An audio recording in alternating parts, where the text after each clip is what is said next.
I really wanted to start this episode with some spectacular opening line because, it's Shiro Emiya, Fate's poster boy himself.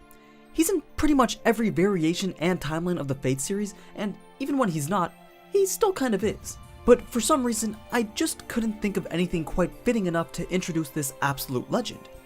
Just to be clear though, I'm not talking about this Shiro, I'm talking about this Shiro, the faker of archers, the wrought iron hero, the protector of balance, but most importantly, a hero of justice. Or is he?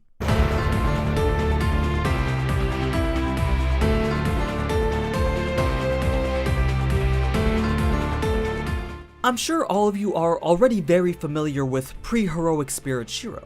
I mean, he's the main character of the most popular Fate anime, so it's only natural that you're aware of who he is. But you probably have so many questions regarding how he was even able to be summoned as a servant in the Fifth Holy Grail War. Like, what made him become a heroic spirit in the first place? How did he die? Why does he want to kill his past self? And so on and so forth. So let's place ourselves at the end of the Fifth Holy Grail War, where Shiro and Saber have just destroyed the Holy Grail after winning the war together. They part ways shortly after because Shiro was unable to help Saber fulfill her true wish. So Shiro goes to London with Rin instead to study magecraft. It's there he becomes obsessed with the idea of being a hero of justice. Not like he wasn't already infatuated with the idea before. But in order to realize his true potential, he starts to work as a magus for hire. But no matter what training and experience he got, his abilities just were never at the point where he wanted them to be. Nevertheless, he persisted, even if it did mean fighting against corrupted entities similar to Anglermania, who were far stronger than him. He would simply retreat and try again. A little later down the road, Shiro is faced with a crisis where 100 lives hang in the balance. Realizing that his current self would be unable to save them, the world, or more specifically Alaya, appears before Shiro, offering him absolute power in exchange for his service as a counter-guardian after death. But what even is Alaya, or this so-called counter-guardian? Well, Alaya refers to the collective will of mankind to survive. It's one of two components of the world, along with Gaia, which refers to the planet's will to survive. Don't get the two confused though. Alaya only drives on the existence of humanity, whereas Gaia will not hesitate to just kill all of mankind if the planet as a whole is at risk. So these two supernatural entities that exist outside of space and time work together to make up what's called the counterforce. And the counterforce is basically an instinctual reaction that prevents the destruction of the world by summoning super OP creatures or counter-guardians to restore balance. How they restore balance though, we'll get into that shortly. Now back to Shiro. Being presented with the ability to save everyone, he doesn't hesitate to enter this contract with Alaya.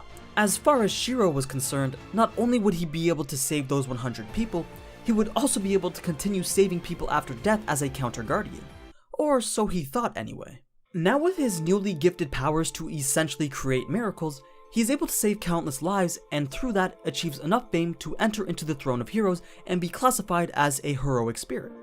Shiro's final act as a human was bringing an end to a great war, but somewhere along the way he was betrayed and he became branded as the root cause of it.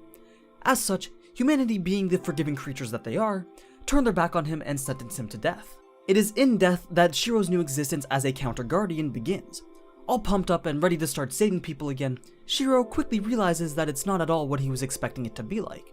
Although he did end up using his godlike powers to save humanity time and time again, the method in which he did it was the complete opposite of everything he stood for.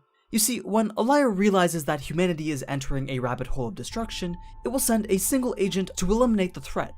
And when I say eliminate, I don't mean simply take out all those deemed guilty by the world. I mean kill everything and everyone that's remotely close to the area that he was sent to. It's pretty much the world just saying, fuck it, let's start over and just nuke this place. And that's exactly what Shiro did. He would save humanity from its own demise by killing again and again and again. And as I said, this wasn't just killing a guilty few. The casualty count probably numbered in the millions each time.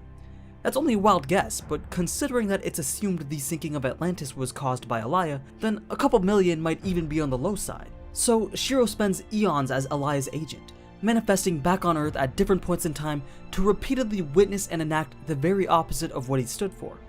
Eventually, he just came to realize that his ideal was a lie, and that Kiritsugu was right. It's impossible to save everyone. It's easier to just maintain a balance and save the majority at the cost of a few. It just so happened that in Shiro's case, the few were scaled to a much larger number, but when compared to humanity as a whole, it was still a small price to pay. Eventually, Shiro became fed up with his existence as a counter-guardian. He essentially spent all eternity faced with the fact that no matter what he did, he wouldn't ever be able to save everyone, and this became a truly painful existence for him. As such, he devised a plan to free himself from his role as Elia's agent of death.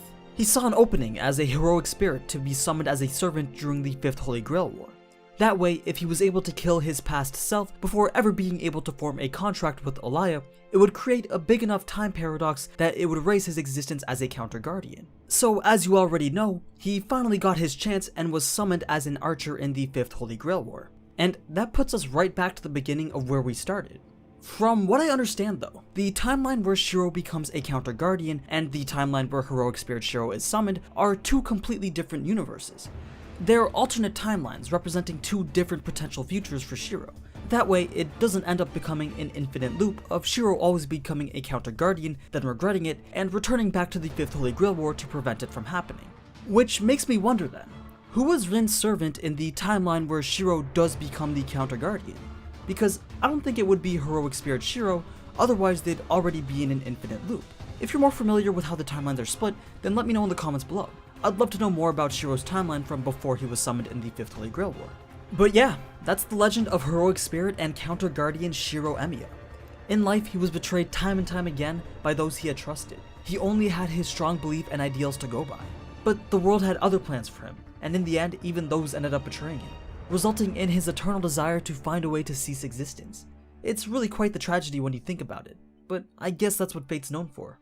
A few other important bits of information regarding Shiro during his time as a servant are the circumstances of his summoning and the lack of memories he has from his time as a human. He's able to be summoned because throughout eternity he had kept the jewel that Rin used to save his life, and this jewel just so happened to also be the catalyst that was used by Rin at the time of the summoning. Once summoned though, he claims that the only memory he recalls from his time alive was the summoning of Saber and the day that he was saved by Kiritsugu, although he seems to also remember Rin after seeing her face, but that's pretty much it. If you're also wondering why Shiro's complexion seems to have changed over time, there's actually a reason for it. Apparently, years and years of projection magic, along with literally using his body as materials to produce these projections, are what caused his skin to darken and his eyes and hair to whiten. It turns out that the whole "I am the bone of my sword" thing, it has some literal meaning behind it. As for his alter appearance, I have no idea, don't ask me. So that's pretty much all the essential information you need to understand the counter-guardian turned heroic spirit Shiro Emiya. Is he still a hero for justice? I guess that depends on what your definition of justice is.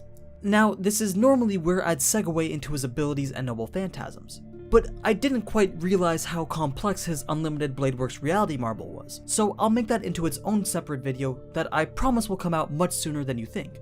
I apologize for the recent influx of My Hero Academia content, but I assure you, a lot more explained videos are on the way, both for Fate and for Overlord. But as always, thank you so much for watching, and if you enjoyed this type of anime content, then you already know what to do.